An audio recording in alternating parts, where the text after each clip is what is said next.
Yes, sir. So, my dear students, today I will discuss something on voice change. In voice change, we come across two kinds of verbs, transitive verb and intransitive verb. Now, the first question is, what is transitive verb? If an object is necessary to get the complete sense of the statement, then the verb is said to be transitive verb. What I say? If an object is necessary to get the complete sense of the statement, then the verb is said to be transitive verb. Okay, like Scott wrote this novel. Who wrote this novel? Scott. Scott is the subject. Wrote is the verb. Verb is the simple past tense. And what is Scott write? This novel. This novel is object. Now, if I omit, if I cut this object, then the sentence becomes Scott wrote. Scott wrote. And then if I ask you the question, what is Scott write? You will not be able to give any answer. So object is necessary to get the complete sense of the statement. So the verb is transitive verb. Intransitive verb, if object is not necessary to get the complete sense of the statement, then the verb is said to be intransitive verb. Like say, example, the bell rings or the bell rang. The bell rang. Now the bell rang here, the bell is the subject, rang is the verb, verb is in the simple past tense, but there is no object. The cat mews. The cat mews, the cat is subject, mews is the verb, verb is the simple present tense, but there is no object. Dogs bark. Dog is the subject, bark is the verb, but there is no object. So these are all sentences without any objects. So the verb is intransitive verb. Now if the verb is transitive verb, then groups of voice are applicable. And if the verb is intransitive verb, how to do voice change? Then we have to borrow one object from outside. There is one list from which we can borrow one object. The list is like this: someone, somebody, people, man, I, he, we, she, they, etc. If we do not get any suitable object from this given list, then we have to search for some other suitable objects. Okay. Now, my dear students, first question I told you, Anil likes oranges. Now, Anil likes oranges. Who likes oranges? Anil is subject.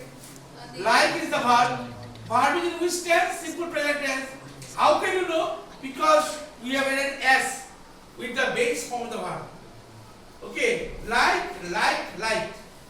So with he makes what? We have added s. So verb is the simple present tense. And Anil likes oranges. What does Anil like? Oranges is object. The object is plural number. Now if the verb is in the simple present tense or present indefinite tense, sentence is in S plus V plus O pattern. That means verb is transitive verb. When we are changing from active to passive voice, the rule number 1 states that object will become subject and will be placed in the beginning of the answer plus am or is plus past participle if the object is singular number.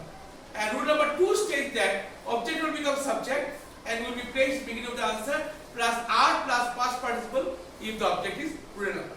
So we have to find out whether the object is singular number or plural number. If I say dogs eat meat, dogs is the subject, eat is the verb, verb is the simple present tense, and meat is object, but object is singular. So oranges here, there the object is plural number. Only likes oranges. Now we will apply rule number 2. So object will become subject and we will be placed beginning of the answer. So oranges, or then we will write are.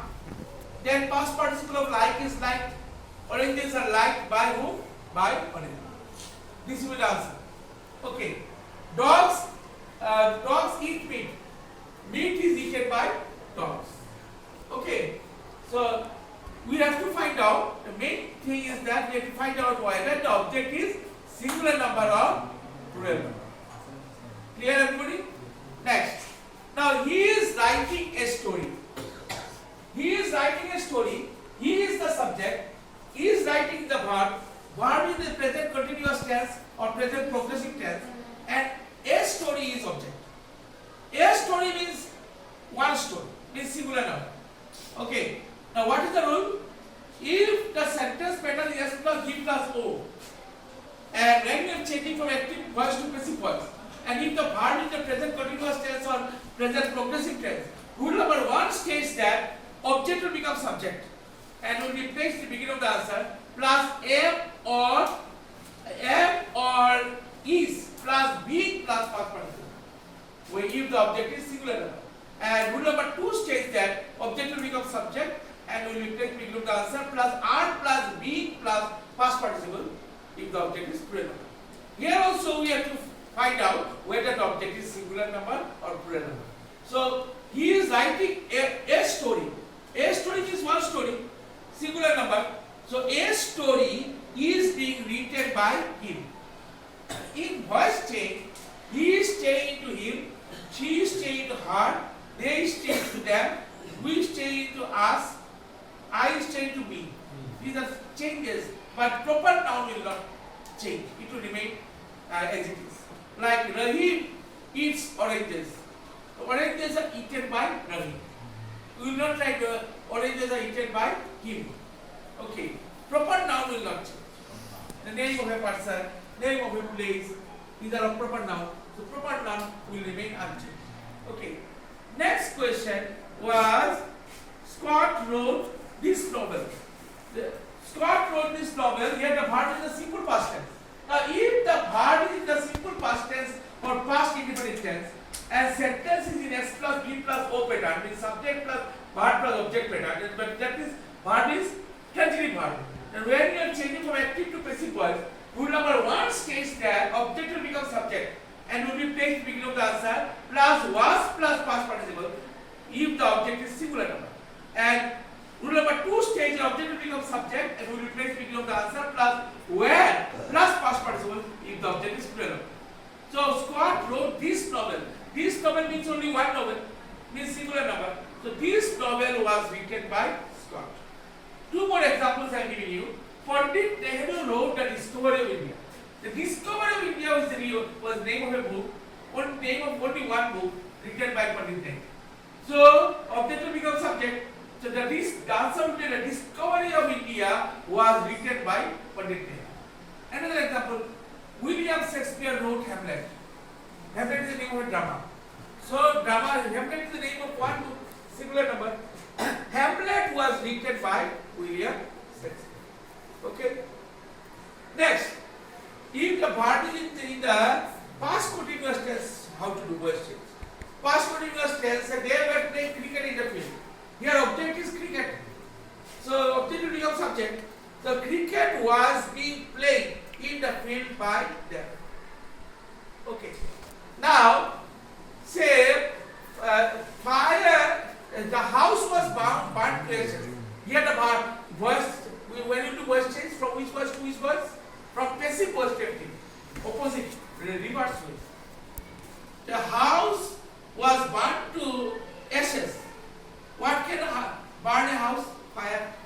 The answer will be fire burnt the house to ashes. Now, rose smells nice. Here the verb is quasi-passive verb. Quasi-passive means half-passive. Quasi-passive means half-passive.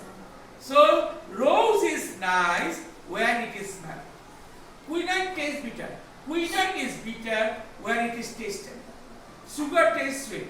Sugar is sweet when it is tasted. So, in case of quasi-passive verb, we have to do the answer, write down the answers in this way. Okay. Now another example I gave, trespassers will be prosecuted. There is one story. The name of the story is Selfish Jack. In the story, the writer says that there was one selfish Jack, okay, who had a beautiful garden. He had a very beautiful house also, very big house. There was a very beautiful garden in front of his house. Okay, and one day the selfish Jack, he decided to go to his relative's house. So he locked the door, everything. So when everything was open, then the birds came and played in his garden. Okay,